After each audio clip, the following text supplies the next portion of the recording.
Só de ouvir tua... E nós sabemos que não merecemos a tua gratidão nas nossas vidas, mas o Senhor nos concede misericórdia, nos concede salvação. Oh, Deus. E faz com que experimentemos. Há um texto das Escrituras, no livro do profeta Isaías, que é um quadro praticamente nítido da figura de Jesus. E o profeta, 800 anos antes de Jesus Cristo nascer de mulher, vir a este mundo e ser homem, já narrou como seria aquele dia de dor, de sofrimento que Jesus experimentou, tanto no Calvário quanto no Getsêmani. E o profeta Isaías nos traz muitas mensagens a respeito disto, no capítulo 53 de sua mensagem. Como Isaías é o profeta messiânico que é conhecido por muitos, como já disse aqui, o profeta evangélico do Velho Testamento. O Evangelho do Velho Testamento está nitidamente presente na palavra profética de Isaías. Nós não vamos ler o capítulo todo. Há muitas mensagens que nós encontramos aqui nesse texto. Mas eu quero apenas pensar numa delas, que está posta aí no versículo 3. Isaías 53, 3. Nós vamos ler apenas esse versículo e pensar apenas nele, conquanto toda a mensagem do capítulo 53 seja sobre Jesus, o servo sofredor. Você depois, em casa, certamente, quando chegar, vai ler, vai refletir, vai ponderar outros aspectos. Mas eu quero falar nesta noite sobre algo que a gente precisa pensar de vez em quando a respeito de Jesus como o homem, o Jesus plenamente homem, seus sentimentos, sua dor, aquilo que ele sofreu e padeceu por minha causa e por sua causa. Então nos diz assim, Isaías 53, 3. Era desprezado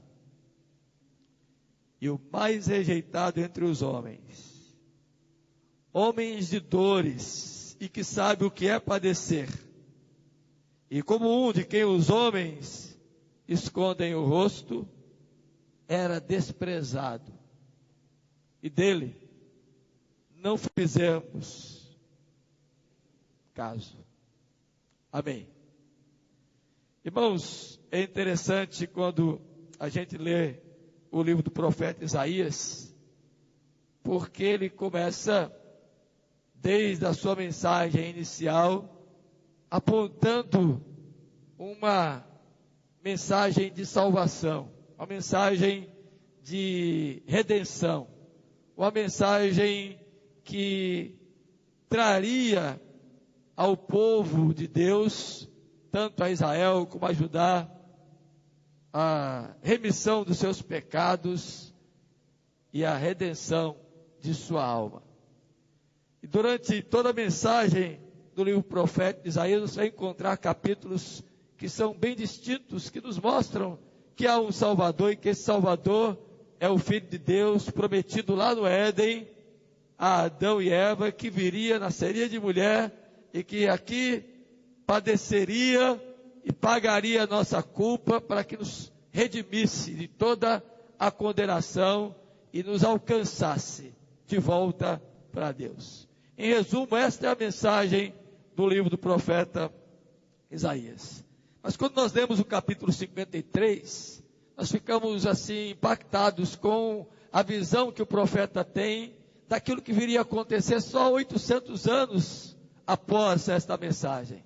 Quando Jesus então nasce de mulher, assume a natureza humana, e aqui há um mistério profundo da natureza humana de Jesus, da natureza divina de Jesus, que não se misturavam. Jesus era perfeitamente Deus e era perfeitamente homem. Por isso o nome dele era Jesus, o Cristo. O Cristo ungido de Deus, aquele que era dado por Deus, que era credenciado por Deus para salvar, o lado divino. E Jesus, o nome que ele receberia por ser Salvador, porque Jesus vem de Yoshua, Josué, que significa salvação. Aquele que receberia o nome de Jesus para salvar o seu povo dos pecados deles. Então, Isaías é muito feliz quando, na mensagem do capítulo 53, ele fala desse lado da natureza humana de Jesus. E chama Jesus aqui de homem de dores. Precisamente a mensagem de Isaías é dizer, olha, Jesus sabe o que é sofrer. Jesus sabe o que é sentir dor. Jesus sabe o que é padecer. Jesus sabe o que é ser rejeitado. Jesus sabe o que é ser desprezado. Jesus sentiu ele próprio na sua carne, mas também na sua mente, no seu coração, nas suas emoções, no seu psique, o que é sofrer. E é interessante quando a palavra fala aí de homem de dores, indica o sofrimento, não apenas daquilo que Jesus sofreria na cruz quando pregado no madeiro fisicamente, mas fala de um sofrimento psíquico, um sofrimento mental, um sofrimento de fato da alma, padecendo, afligindo-se, para poder redimir aqueles que lhes são caros. E a palavra que aparece aí no versículo 3, para dizer que ele era homem de dores e que sabe o que é padecer, é dizer, é aquele que sabe o que é aflição, é aquele que conhece o que é aflito, o que é ser aflito, porque ele mesmo assim se sentiu. É interessante que Isaías, quando coloca aqui no versículo 3 sobre este Jesus, homem de dores, que sabe o que é padecer, ele estava falando justamente da tristeza do servo. O servo estava triste, sofrendo, por algumas razões. Se você ler todo o livro da profecia de Isaías, você vai entender. Primeiro, o servo estava sofrendo por falta de entendimento dos homens de Judá e de Israel, que não entendiam as coisas de Deus, que até a vaca e o boi conheciam o seu Senhor, capítulo 1, e o meu povo não conhece o seu Senhor. Jesus estava aqui, Isaías está tentando mostrar isso, estava padecendo, sofrendo a aflição mental, psíquica, emocional, porque o povo não queria entender quem era Deus, e não entendia quem era Ele, uma aflição profunda, e assim acontece hoje também, onde pessoas não querem entender a respeito de Deus. Quando Isaías fala aqui do sofrimento, da aflição, das dores, do padecimento, da tormenta, da tristeza do servo sofredor, também porque os homens daquela época em Judá e Israel eram egoístas, pessoas que pensavam só em si mesmo, pessoas que estavam preocupados apenas com a sua própria vida, pessoas que estavam circunscritas apenas à sua própria necessidade, pessoas que estavam orbitando em prol dos seus próprios interesses, das suas próprias vontades. E então o servo, na figura de Jesus, Isaías diz que Deus, através do servo sofredor, estava triste, padecendo, porque as pessoas estavam pensando só nelas mesmas. Igualmente hoje, as pessoas não pensam em Deus, não voltam-se para Deus, não elevam um pensamento para as coisas que são de Deus, e há muita gente pensando só naquilo que lhe interessa. Mas também Isaías, quando fala dessa tristeza, que o servo sofredor estava sentindo ao ponto de padecer, de sentir aflição e dores, era também por causa da superficialidade da religião. A religião era vazia, era apenas superficial, eram pessoas que entendiam que existia um Deus criador, por serem judeus, sabiam da importância de crer nesse Deus, e até nem tomavam o nome dele em vão, porque entendiam que existia um Deus soberano, mas era um Deus apenas da expressão religiosa, dos ritos, das cerimônias. Mas na vida, no dia a dia, na prática, não viviam como servos de Deus, não viviam como filhos de Deus, não viviam envolvidos de fato com o pensamento e com o relacionamento profundo, comprometido com Deus. Eram superficiais. Então, quando diz que este homem era de dores, que padecia, era tristeza por causa dessas situações. E é interessante que ele foi afligido, porque este mesmo povo o repulsava. Olha o versículo número 3, que diz aí. Era desprezado, era rejeitado, e não se fazia no meio daquele povo caso algum da pessoa dele.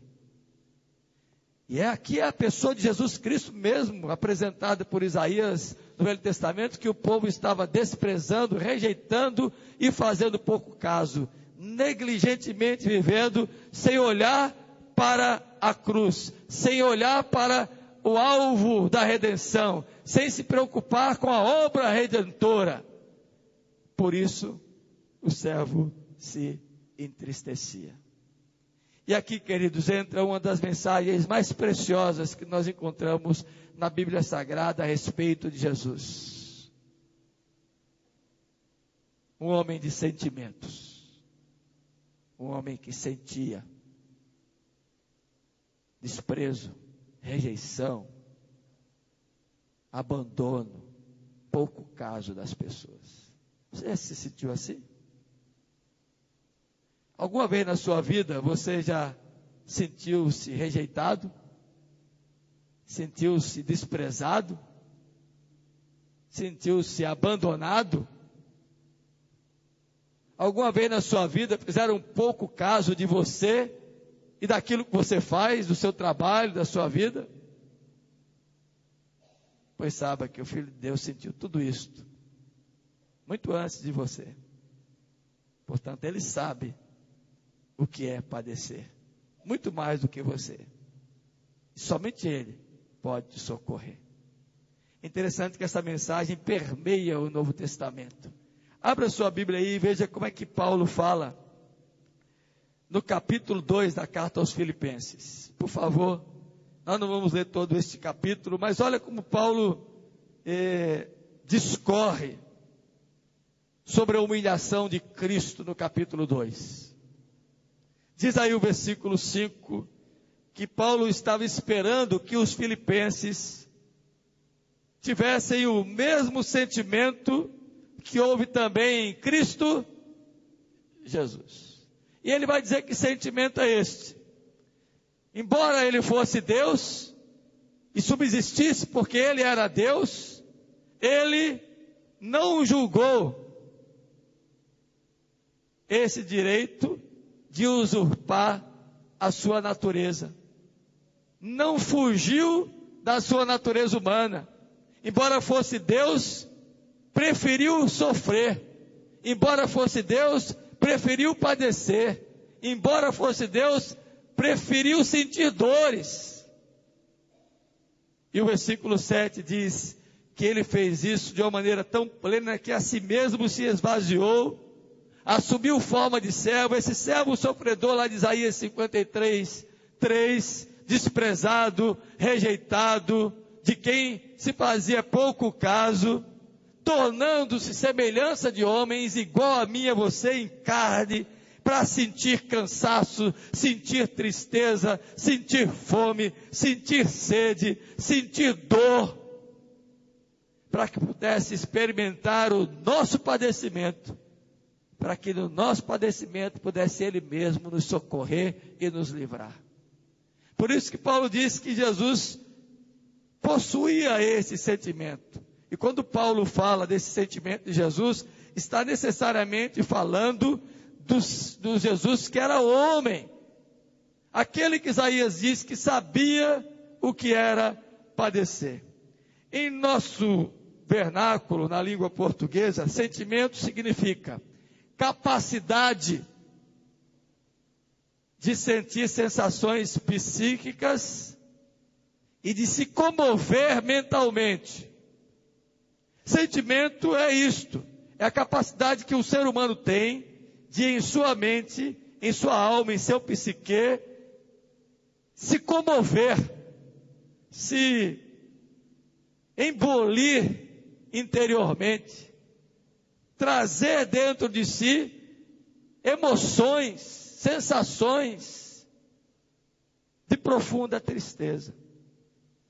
E é interessante, meu irmão, minha irmã, que na língua portuguesa você vai entender o que é sentimento quando se fala de medo, a sensação de medo. Eu já disse aqui que eu não sou medroso, mas tenho os meus medos. Não vou dizer quais são eles, para vocês não me surpreenderem um dia me amedrontando. Mas nós somos seres que temos nossos medos. Cada um de nós se amedronta com alguma coisa. E os piores medos, queridos, são os medos da alma. As incertezas do interior. Algumas semanas atrás, assisti uma cena na novela das 8. E eu fiquei impressionado como é que o personagem conseguiu passar aquilo que de fato acontece com a alma de pessoas que estão na escuridão. Na cena, ela descobriu que o homem por quem ela estava apaixonada e quem havia lhe pedido em casamento e lhe dado um belo anel, havia no passado sido o amor da vida de sua mãe. Eu não quero aqui que você assista a novela não, viu? Não seja noveleiro, mas a cena me impressionou. E me chamou a atenção porque ela entrou para o quarto quando a mãe revelou toda a situação e se trancou lá, a mãe foi atrás e ela disse, que escuridão. Essa foi a palavra da cena. Você pode depois, se não assistiu, botar lá. O personagem, não me lembro o nome daquela atriz ali, aquela jovem, ela disse, que escuridão, que mundo escuro, sem luz, é o que nós vivemos. E aquilo me chamou a atenção, porque isso justamente é a profunda dor da alma. A escuridão da alma, querido irmão, querida irmã, querido amigo, querida amiga, é isto, é sentir uma angústia tão interna, tão internalizada, tão profunda, que parece que enegreceu-se tudo dentro de nós. No caso da cena do personagem da novela, foi uma situação fática de um relacionamento amoroso. Mas isso pode ser algo presente em qualquer outra situação da nossa vida. E essa escuridão Jesus sentiu. Jesus sofreu. Esse medo, essa tristeza, essa agonia, essa angústia. Para você entender isto, há um texto nas Escrituras que são bem claro, que é bem claro quanto a isto, entre tantos outros textos. Abra aí em Lucas 22, 44. Olhe que eu já vou partir para o meu...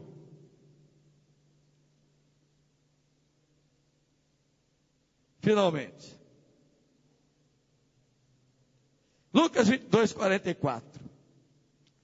Tanto Mateus quanto Marcos narram esse episódio na vida de Jesus. Você vai encontrar em Mateus 26, 36 a 46, e vai encontrar em Marcos 14, 32 a 42. Mas somente Lucas,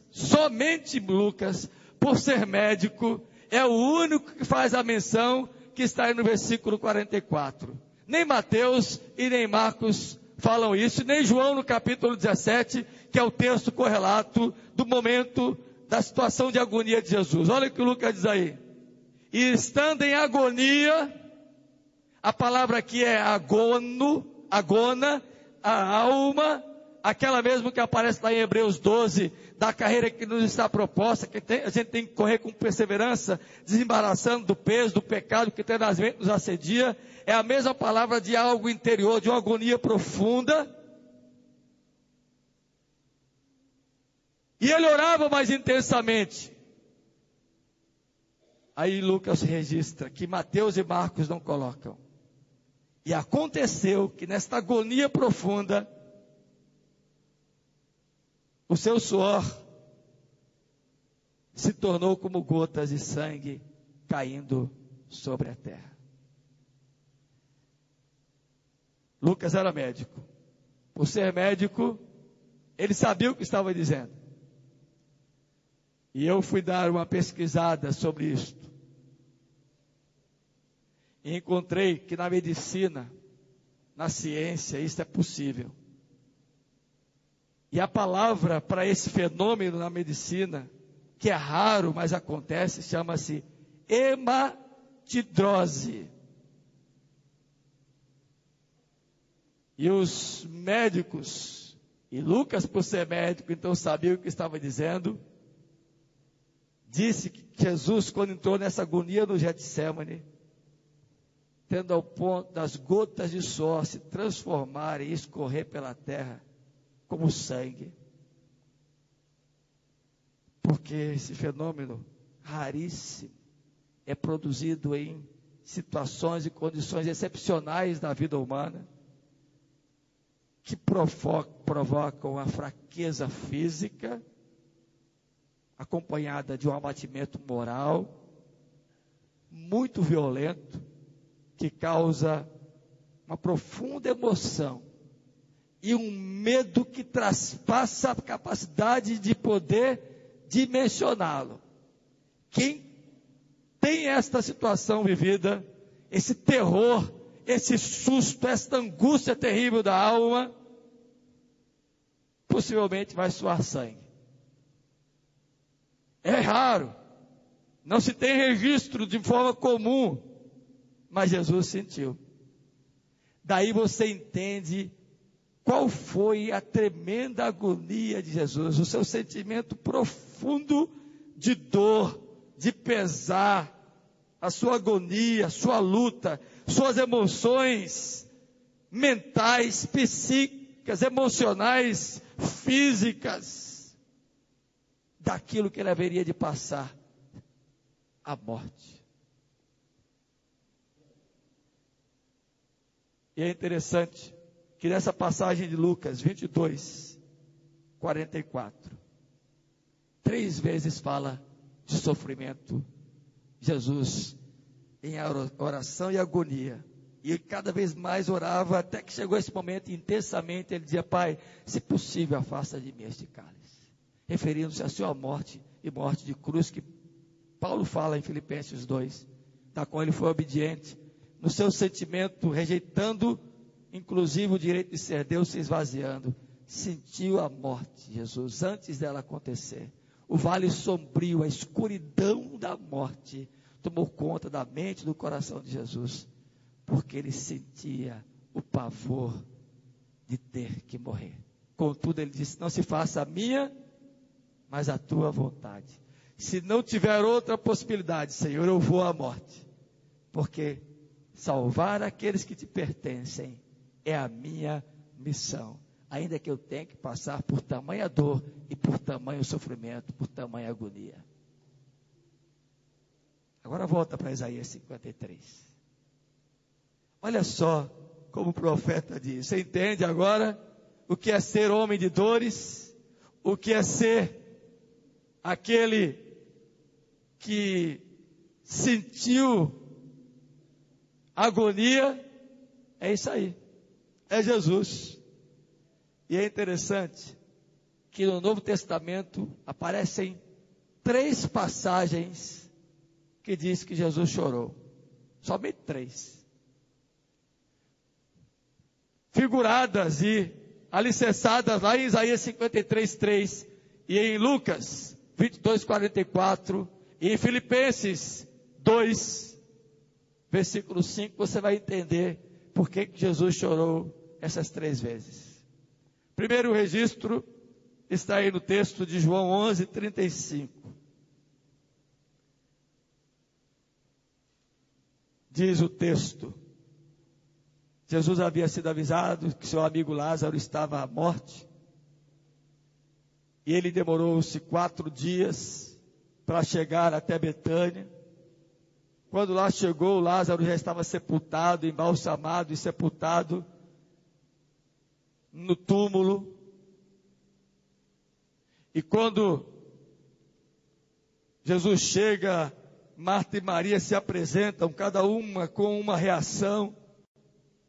E Jesus então, vendo Maria chorar, bem como os judeus que o acompanhavam, agitou-se no seu espírito, versículo número 33 de João 11, comoveu-se e perguntou: onde o sepultastes? Eles responderam: Senhor, vem e vê. E o texto é lacônico, é objetivo, é curtinho, diz: Jesus chorou. Que choro foi este? O choro de quem havia perdido um grande amigo. O sentimento da perda. E só quem perdeu algo importante ou alguém importante sabe o que é isto. Quem não perdeu ainda não sabe. E nós estamos vendo uma geração sendo criada por um espírito de competitividade tão grande, eu já tenho falado sobre isso, onde as pessoas são ensinadas a serem conquistadoras e não conseguem enfrentar as mínimas perdas. A garotada hoje se revolta porque um joguinho do computador foi contaminado por vírus e ele perdeu. E chega para o pai e para a mãe revoltado, porque não pode jogar. Porque o iPad, o iPhone, o sei lá o que mais aí, não funciona mais.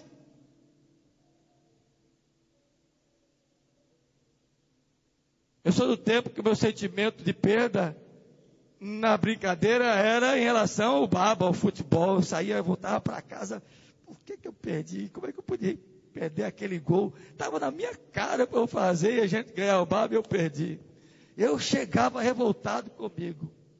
Sensações que eu vivia. Agora hoje a garotada, os adolescentes, não sabem o sentimento de perda, não dimensionam o sentimento de perda, porque foram ensinados apenas a ganhar coisas. E não sabem, eu fico pensando no dia que essa garotada tiver que enfrentar de fato uma grande perda.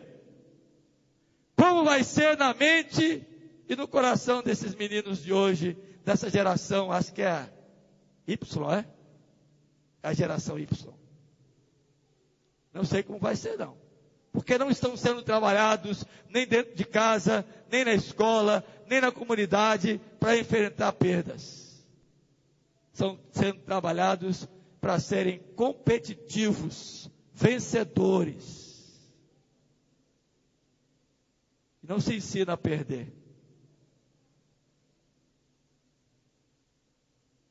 O texto diz que Jesus chorou, porque perdeu o seu grande amigo Lázaro. A aflição, meu irmãozinho, minha irmãzinha, não é algo com que a gente se acostuma. A dor, o sofrimento não é algo que a gente se acostuma tão facilmente, não. Jesus chorou naquele dia, diante do túmulo de Lázaro, porque alguém querido havia perdido. Ele havia perdido. Quero dizer para você, que se você estiver vivendo esse profundo sentimento de perda, Jesus já sentiu isso por você e pode te consolar e te confortar. Ele é o Deus de conforto e de consolo. Quem sabe você ainda não experimentou essa dimensão de perda, mas está vivendo sentimentos de perda em outros momentos da sua vida, em outras áreas da sua vida. Quem sabe você está enfrentando um momento difícil, em que perdeu algo ou alguém. Jesus sente por você, porque Ele já sentiu isto outrora. E o sentimento maior de perda é o sentimento de ver alguém se perdendo sem Jesus.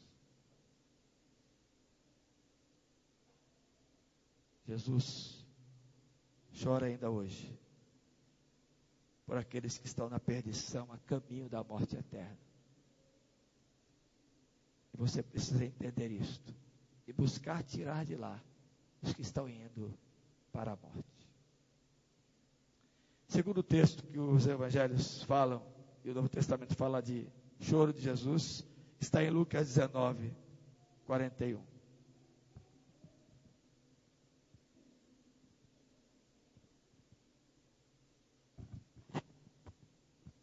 O primeiro choro de Jesus é o choro da aflição de algo que foi perdido.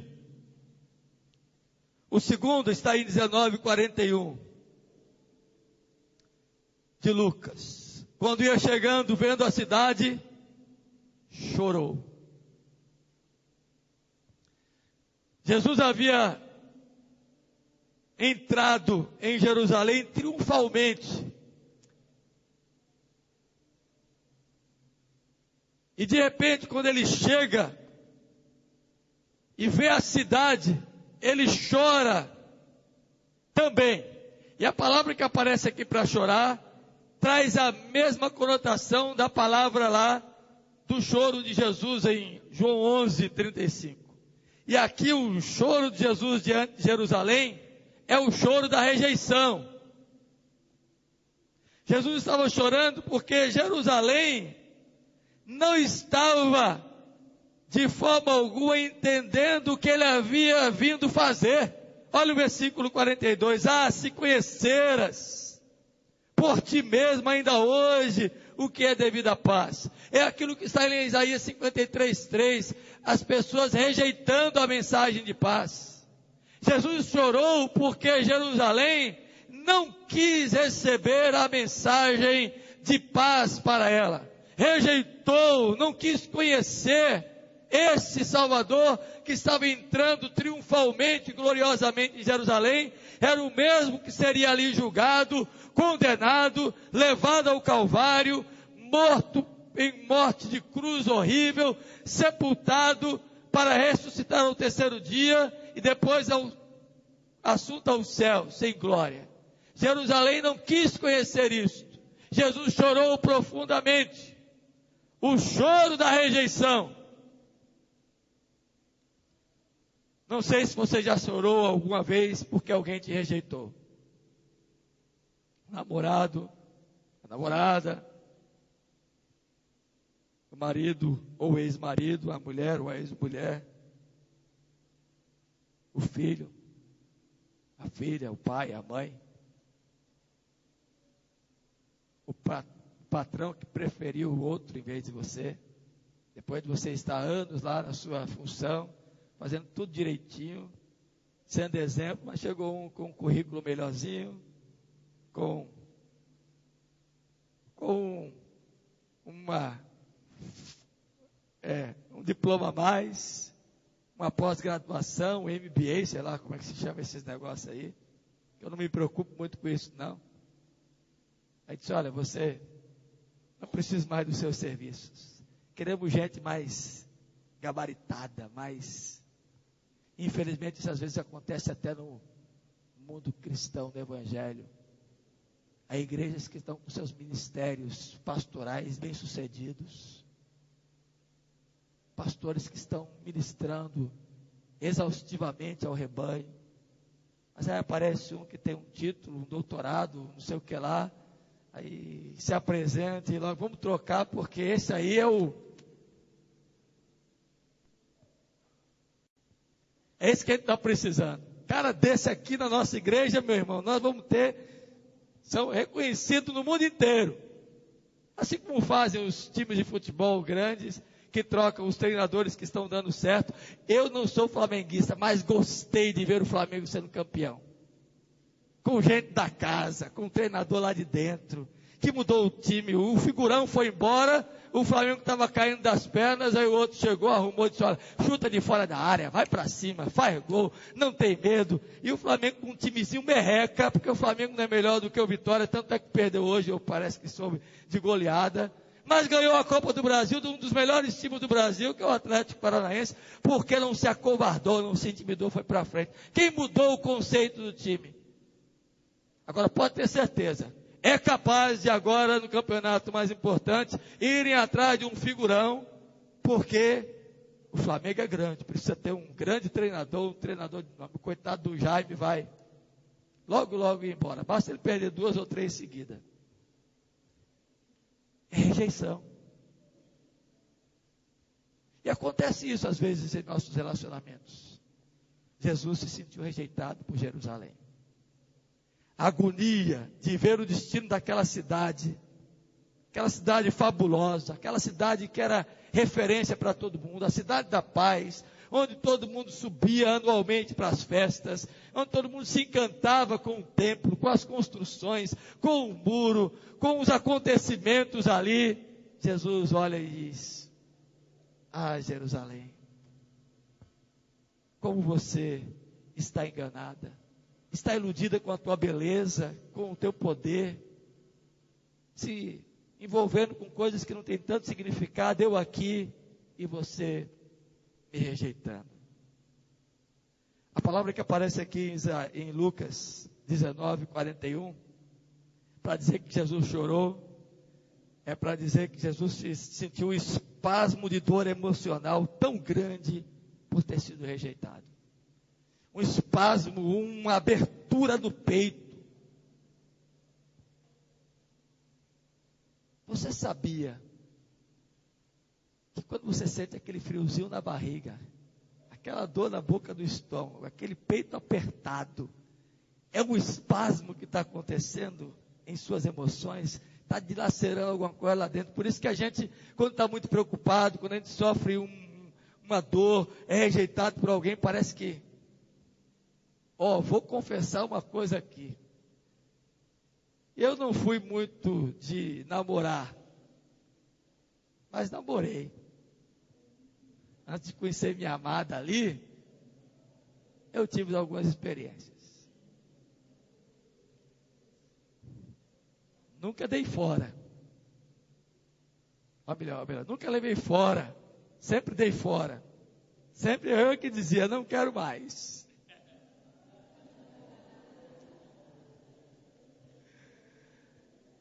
Mas teve um dia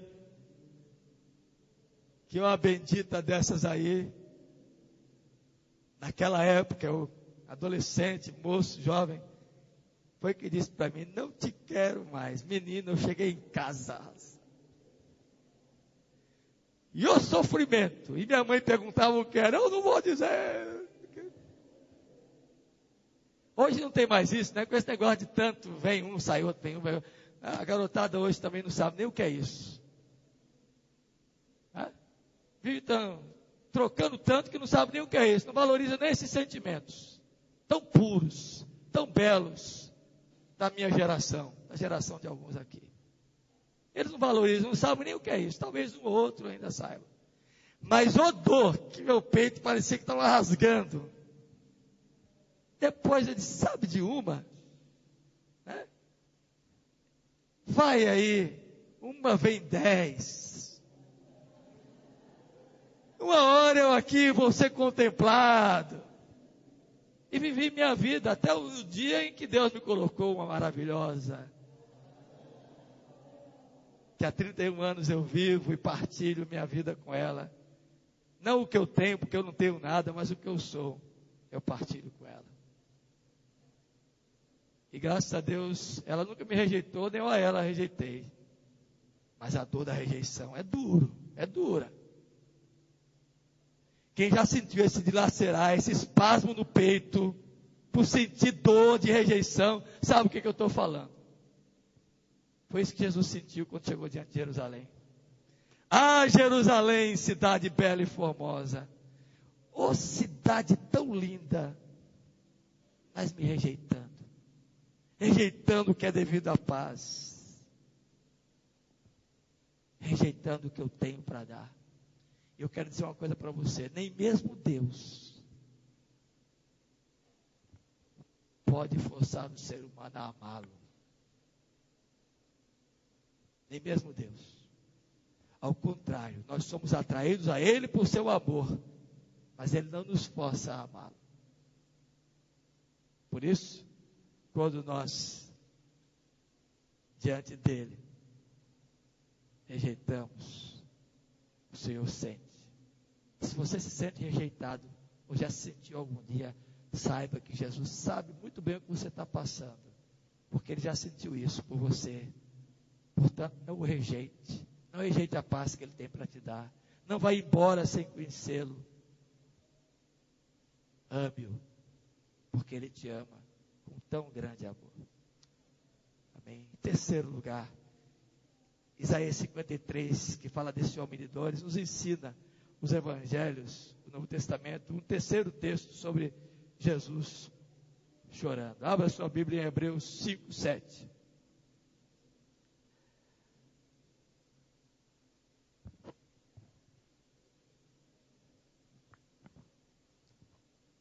Hebreus 5, 7. É a terceira vez que o Novo Testamento fala que Jesus chorou, expressando esse sentimento de Jesus. Ele, Jesus, nos dias da sua carne, tendo oferecido com forte clamor e lágrimas, orações e súplicas a quem podia livrar da morte, e tendo sido ouvido por causa da sua piedade. O escritor sagrado aqui está falando do sacerdócio de Cristo, que é superior ao da antiga aliança. E diz o versículo 7, que Jesus, nos dias da sua carne, Ele chorou, verteu lágrimas.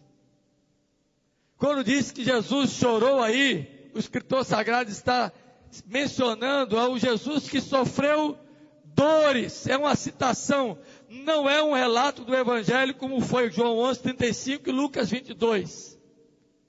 Lucas 19, perdão, que lemos ainda há pouco. Mas é uma citação do sofrimento de Jesus, do sentimento de dor de Jesus. Se o primeiro sentimento, de João 11:35, é da perda, o segundo é da rejeição, o terceiro é o do desprezo, a dor do desprezo. Fazer pouco caso. E Jesus sabia que alguém podia livrá-lo daquilo, esse era Deus, mas ele preferiu ser desprezado, rejeitado pelo próprio Deus, até porque lá no Calvário ele diz: Pai, por que me abandonaste? Eloi, Eloi, lama sabachthani, Deus meu, por que me desamparaste? Ele sentiu com lágrimas na sua carne, um choro profundo, por mim e por você. Ele não foi de forma alguma alguém que não soube o que era chorar a dor da morte, a dor do sofrimento. Jesus, quando chorou em lágrimas, diz o escritor sagrado aqui, é porque ele estava contemplando a cruz. E ele fez isso para que eu e você pudéssemos ser livres da morte. Ele escolheu a morte, sentir a dor da morte, o desprezo que a morte causa, para que eu e você não fôssemos abandonados. Ele se sentiu abandonado para que eu e você pudéssemos ser acolhidos. Qual é a lição que a gente tira desses textos aqui, queridos irmãos? Que Jesus provou a perda, provou a rejeição, provou a dor, o medo, o abandono, e até algo que se aproximava de um desespero tão profundo que chegou a suar sangue, para que eu e você pudéssemos ter vida. Entenda de uma vez por todas, Deus não é indiferente ao nosso sofrimento. Ele é um ser amoroso, é um Deus que se aproxima na hora da dor para nos socorrer, se aproxima na hora da rejeição para nos afagar, se aproxima na hora da nossa perdição, do nosso abandono, para nos salvar. E mesmo sendo Deus, embora sendo Deus, não considerou ser igual a Deus, mas se esvaziou para dizer: eu vou me aproximar do homem perdido, vou descer até lá, vou aonde eles pisam, aonde eles andam, aonde eles sentem, aonde eles choram, aonde eles perdem, aonde eles estão sendo rejeitados, aonde eles estão sendo abandonados, eu vou para alcançá-los. E se esvaziou e veio, e foi o Emanuel, Deus conosco. E aqui andou, aqui trilhou, sentiu fome, sentiu sede, sentiu cansaço, sentiu dor, sentiu choro, sentiu agonias, para que eu e você pudéssemos hoje estar diante dele, salvos para a glória eterna. Por isso, meu irmão, eu quero que você saia daqui nesta noite. Se você não entendeu nada do que eu disse, entenda 3 coisinhas. Primeiro, o Senhor se compadece de nós. Saiba disso. Deus é um Deus de compaixão. É o Deus de nossas aflições. O texto de Mateus 9, 35 a 38, no verso 36, diz que Jesus, quando olhou a multidão, se compadeceu delas. Jesus é esse que se compadece de nós. Você está precisando de compaixão? Só Jesus pode te dar. Segundo, entenda que Deus ouve os nossos gemidos de dor. Só Deus sabe aquela dor profunda que vai no nosso interior. Ninguém conhece, nem pode dimensioná-la. E se quer saber o que estamos sentindo. Mas Deus sabe. E a dor que você está sentindo, os gemidos que você está exprimindo, os seus urros internos da alma, o Senhor sabe, porque Ele já provou por nós em seu Filho Jesus Cristo, lá no Getsêmani e lá no Calvário. E terceiro lugar, o Senhor é um Deus que pode condoer-se de nossas fraquezas. Só Ele, somente Ele, pode saber o que é padecer. Por isso, te importa com o teu padecimento, porque Jesus padeceu por nós. Em suas fraquezas, Ele se enfraqueceu por você. Você não precisa sair daqui gritando nos abismos para que você seja ouvido. Não precisa urrar e dizer: Senhor, olha para mim. Basta que você creia nesse homem de dores que sabe o que é padecer. Jesus, o Senhor, pode remir-nos a dor, salvar-nos do sofrimento e trazer-nos paz interior. Jesus, o Deus visível, o Deus histórico, é o Deus que ouve gemidos, que ouve sentimentos e que geme conosco e está conosco. Que Ele nos abençoe. Que você entenda o sentimento de Jesus. Jesus sente. Não sei o que vai acontecer com você, mas hoje eu ouvi um testemunho da irmã que me procurou após o culto matinal e disse: pastor, experimentei na minha vida na segunda-feira, e graças a Deus pela mensagem de domingo. Ninguém entendeu lá o que aconteceu. Eu sofri, nós sofremos juntos. Mas depois veio a bonança. Eu sei por que veio, porque Ele estava comigo. Os outros não sabem, embora tenham sido beneficiados.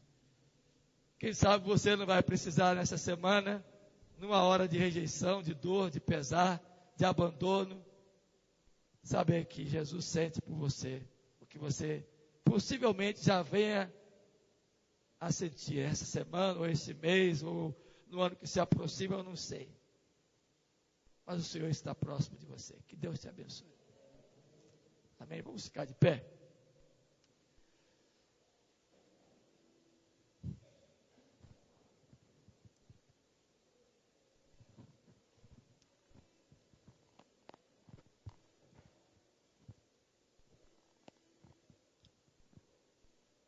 Eu queria cantar.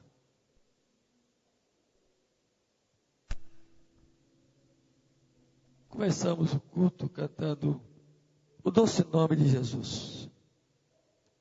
Queria repetir isso enquanto a gente chega à mesa para terminar nosso culto com a celebração da ceia.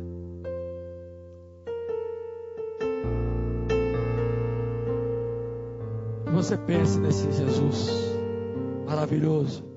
Vamos cantar sem repetir, tá bom?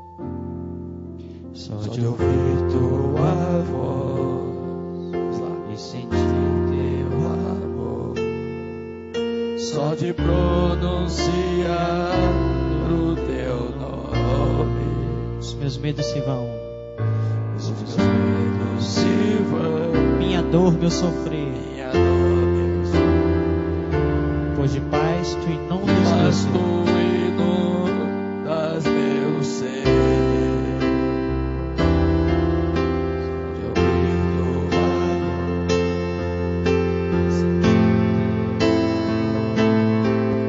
só de pronunciar o teu nome,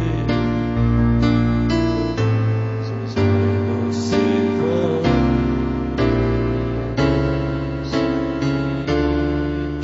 Pois de paz tu inundas meu ser. Jesus, que doce nome, que transforma em alegria o mais triste coração. Jesus, só o teu nome é capaz de dar ao homem salvação.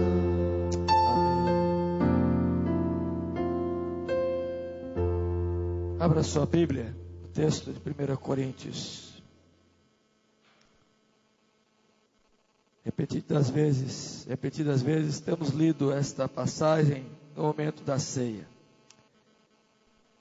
Nós vimos o rebanho de Cristo que somos nós, a graça da salvação que encontramos nele, a certeza de que somos seu povo e povo de sua exclusiva propriedade. Agora vamos participar da comunhão dos redimidos. Comunhão, ouvindo a palavra, e comunhão, partindo do pão e tomando do cálice. Verso 23 em diante. Vamos ler todos juntos? Porque eu recebi do Senhor o que também vos entreguei.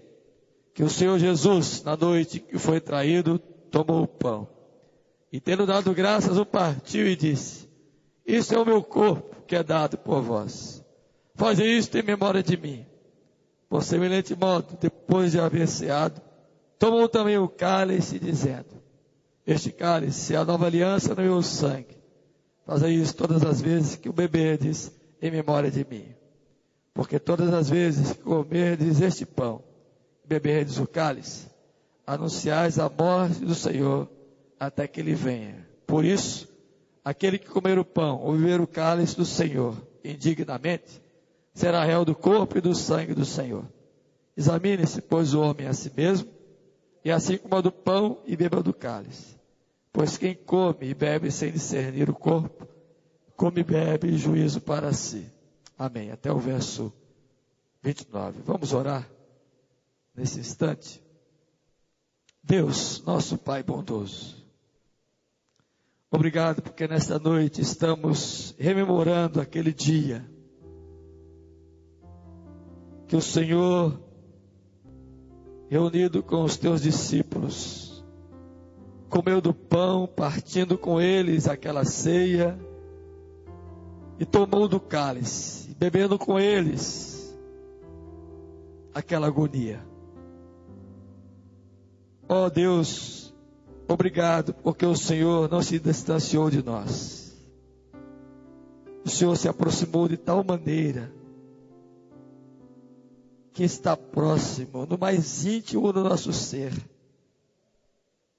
nas mais profundas agonias da nossa alma, nas tristezas e angústias da nossa alma, o Senhor já esteve lá. E quando instituísses aquele sacramento, naquele dia, o Senhor fez para que pudéssemos lembrar do que o Senhor fez por nós, desse sentimento profundo de Jesus por nós. Por isso, permita que nesta noite, ao comermos o pão e ao bebermos o cálice, olhemos firmemente para Jesus e em memória dele nos lembremos toda a sua dor, todo o seu sofrimento, todo o seu pesar, todo o seu penar, para que pudéssemos ter paz, para que pudéssemos ser alcançados e redimidos daquilo que nos aprisiona ou nos aprisionava. Ó Deus, permita que nesta noite assim nos lembremos. Por isso, abençoe agora, ó Pai, o pão e o vinho, que nesse momento, retirados do uso comum, representam a Tua presença viva e real entre nós e em nós, que comamos e bebamos com muita alegria e singeleza no coração, lembrando-nos do que o Senhor por nós realizou. É a nossa oração em nome de Jesus. Amém. Podem sentar, meus irmãos. A Bíblia é muito clara, diz que Jesus, na noite em que foi traído, ele reunido com seus discípulos, após ter preparado eles aquela ceia, senta-se à mesa com eles, ou reúne-se ao redor da mesa, e então, após haver dado graças, como fizemos, ele toma o pão, e o partindo disse: "Este é o meu corpo que é oferecido por amor de vós. Fazei isso em memória de mim, todas as vezes que dele comerdes." Assim nós vamos fazer, a exemplo de Jesus e dos seus discípulos. E todos nós, que estamos em plena comunhão com o Senhor, somos pessoas que estão sem disciplina, que são membros de qualquer igreja genuinamente cristã, podem agora tomar deste elemento. Comamos.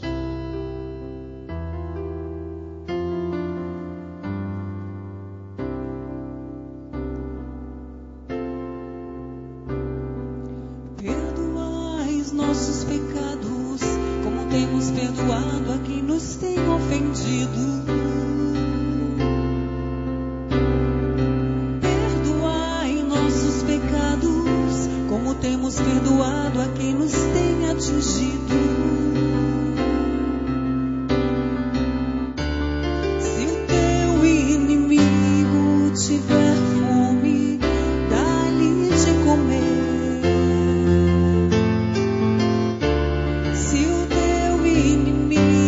Tiver sede, dá-lhes de beber.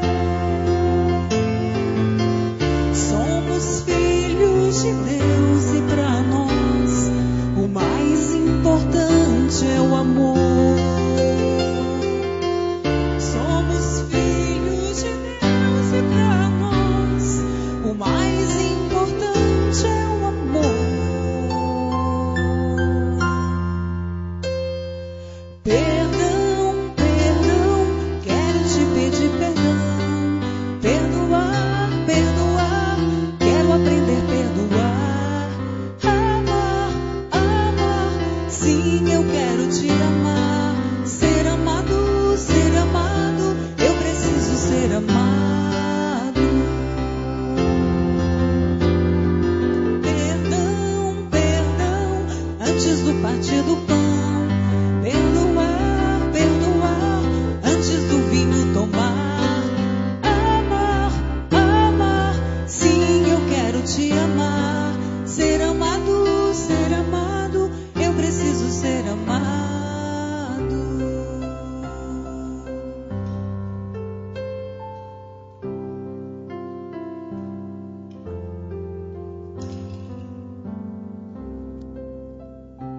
Disse o Senhor Jesus: isto é o meu corpo, que é oferecido por amor de vós. Fazer isso em memória de mim, todas as vezes que dele comerdes. Jesus é o pão da vida. Quem comer deste pão jamais terá fome.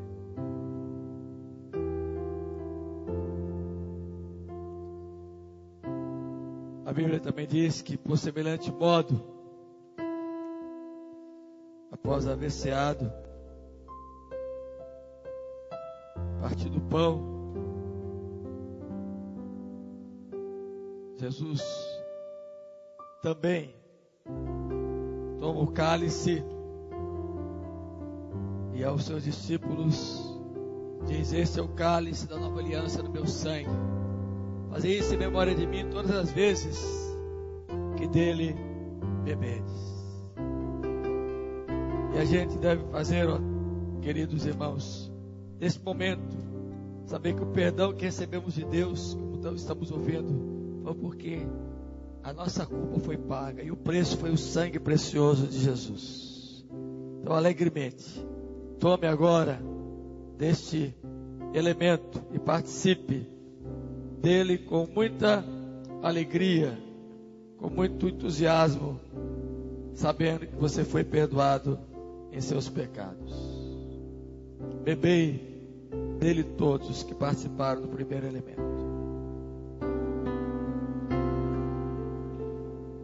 Perdoai os nossos pecados, como temos perdoado a quem nos tem ofendido.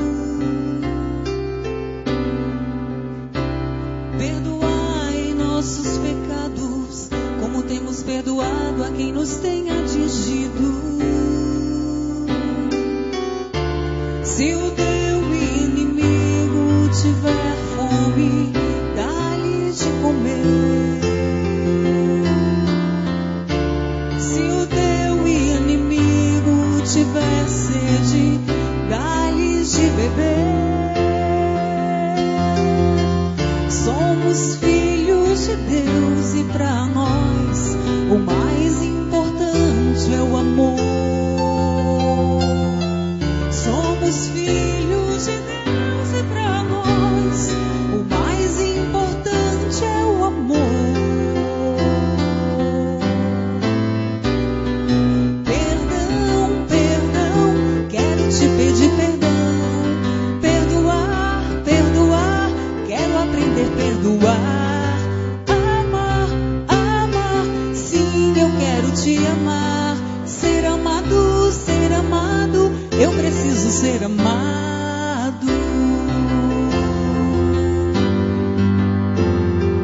Perdão, perdão, antes do partir do pão. Perdoar, perdoar, antes do vinho tomar. Amar, amar, sim, eu quero te amar. Ser amado, eu preciso ser amado.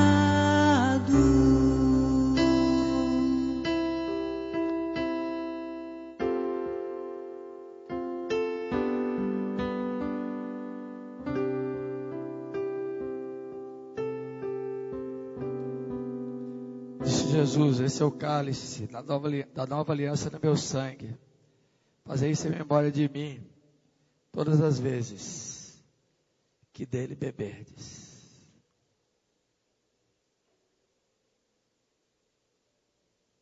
Até o dia que eu beberei novo convosco nos céus, disse o Senhor. Amém. Alguém foi omitido? Vamos ficar de pé. Eu esqueci de saudar as pessoas que nos visitam. Quero me penitenciar agora e dizer da alegria de tê-los aqui conosco. Nós estamos vendo ali, junto a dona Lourdinha e a Leandro, seu filho. Leandro, também uma jovem que está acompanhando. E também dizer da alegria de ter aqui o Adenilton, o Daniel e a Lívia.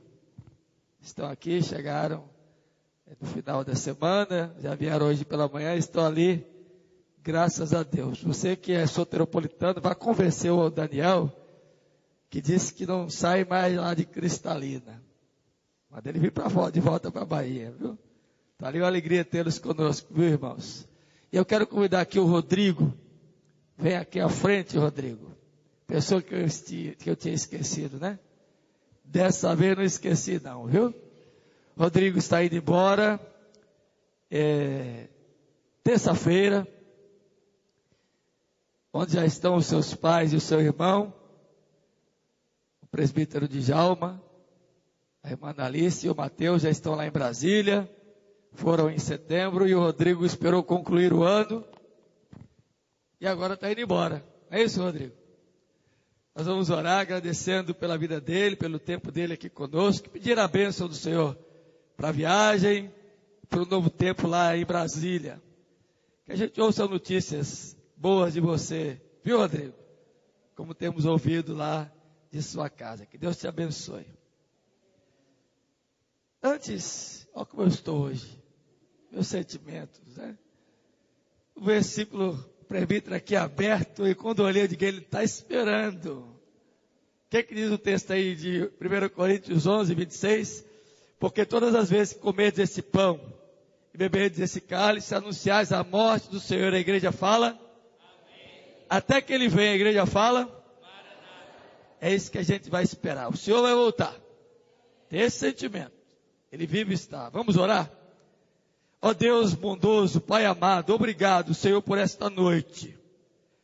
Pela celebração do culto que o Senhor nos possibilitou nesta hora tão bendita passada aqui nesse lugar. Obrigado a Deus porque temos a certeza da Tua doce presença conosco. Obrigado porque sabemos que o Teu Espírito, somente Ele trabalha e produz em nossa mente e nosso coração aquilo que é necessário para que ouçamos e vivamos. Abençoa o Teu povo, ó Pai, que aqui esteve. Obrigado porque tomamos do pão, do cálice com muita alegria. Fortalece-nos nesse mês, o último mês do ano. Dá-nos uma semana abençoada. E enche-nos de alegria e de gozo na Tua presença, Senhor. E que em nossas agonias, em nossos dramas, possamos crer no Senhor que está ao nosso lado. Que apazigua a nossa mente, o nosso coração. E que nos traz segurança. É o nosso pastor.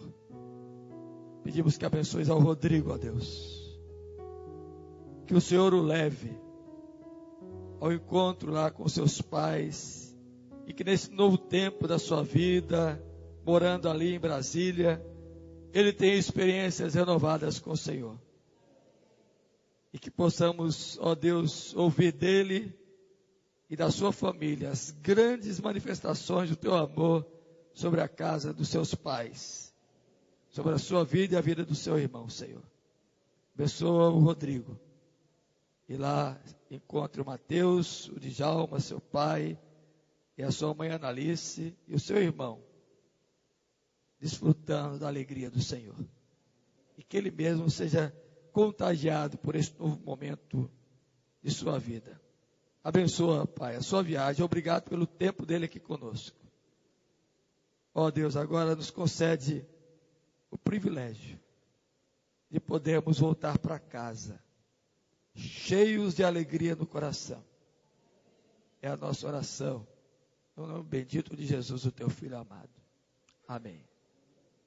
E que agora, amados do Senhor, que a graça bendita de Jesus, o amor de Deus, o nosso Pai, toda a manifestação de prodígio do Espírito Santo, repouse sobre cada um aqui nesta noite, neste lugar, sobre esta igreja e sobre a igreja de Deus espalhada pela face da terra, hoje e sempre. Amém.